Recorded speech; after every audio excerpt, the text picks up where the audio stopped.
Uma imobiliária foi condenada pela justiça a indenizar uma ex-inquilina porque não desvinculou o nome dela da conta de energia, mesmo após o fim do contrato de aluguel. E olha só, esse não é um caso isolado. Quando saiu do último apartamento que morava de aluguel, Francisco não retirou o nome dele da conta de energia e só descobriu que era ele quem tinha que fazer a transferência para o dono do imóvel quando teve uma surpresa. Eu saí do imóvel, esqueci de tirar na SEB para tirar do meu nome, depois eu tive um prejuízo de quase R$ 2.000 de conta. Assim como Francisco, várias pessoas não sabem que é o contrato de aluguel que determina de quem é a responsabilidade de fazer a transferência da conta quando encerra o contrato. Isso vale tanto para aluguel comercial quanto residencial. A lei que trata das condições de locação de imóveis urbanos determina que o pagamento das despesas como água, energia e condomínio cabe ao locatário.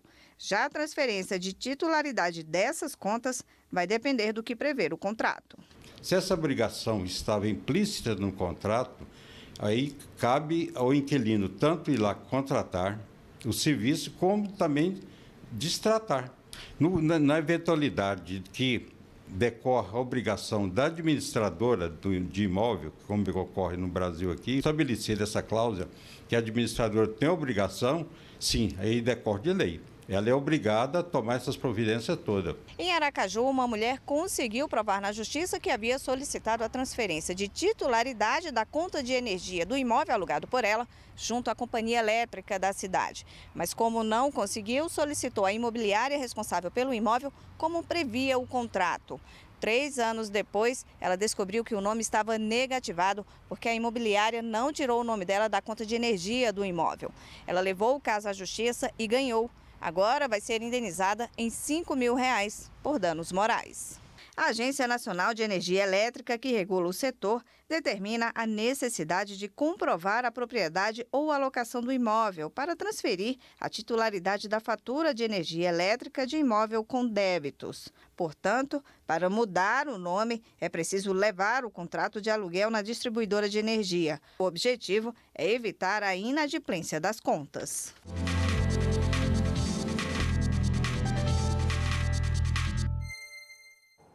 E para falar mais sobre a relação entre proprietários, inquilinos e imobiliária, a gente recebe agora aqui no estúdio a advogada Thaís Maldonado. Muito boa tarde, obrigada pela presença. Boa tarde, eu que agradeço a oportunidade de estar aqui.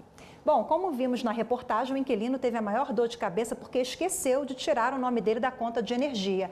Via de regra, inserir o nome na conta de luz ou na conta de energia quando o contrato é feito por uma imobiliária, isso é obrigatório? Primeiro, é importante a gente ter em mente que é um serviço público prestado mediante uma concessionária.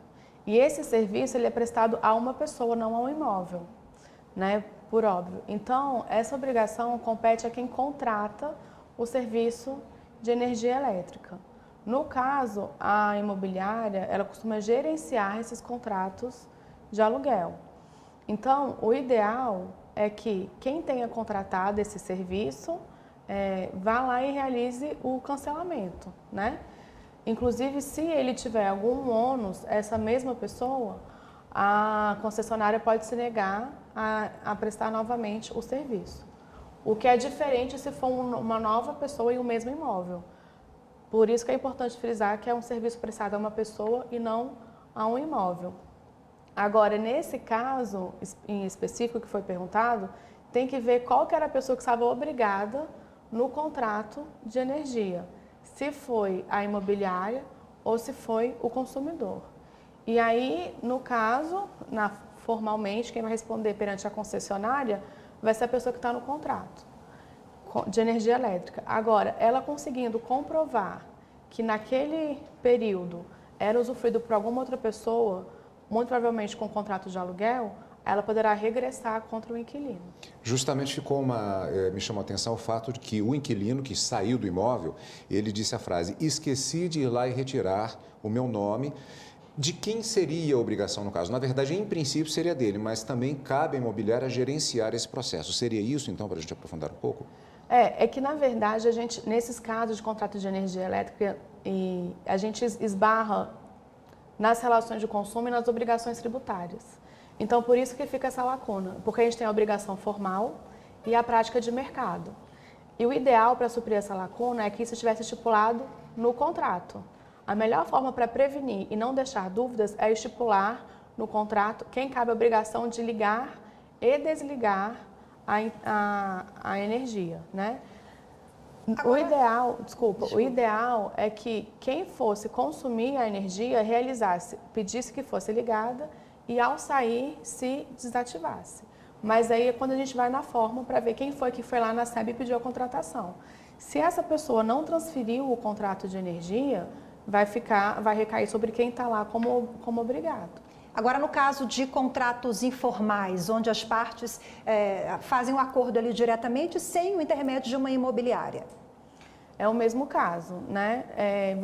Quando você não tem a formalidade, você não tem a obrigação estipulada, a obrigação de mercado. Então, aí você vai para a forma, né? Alguém foi lá na concessionária e pediu que fosse fornecido a energia. Essa pessoa que está lá na concessionária é quem é obrigada. Apesar do contrato ser formal, pode ser que a pessoa tenha alguma outra forma de comprovar esse acordo, ou uma mensagem por um aplicativo, ou um endereço eletrônico, ou até uma testemunha, vizinho, né? Falando em obrigações agora, né? O IPTU, por exemplo, quem tem essa obrigação do pagamento? É o dono do imóvel, o inquilino?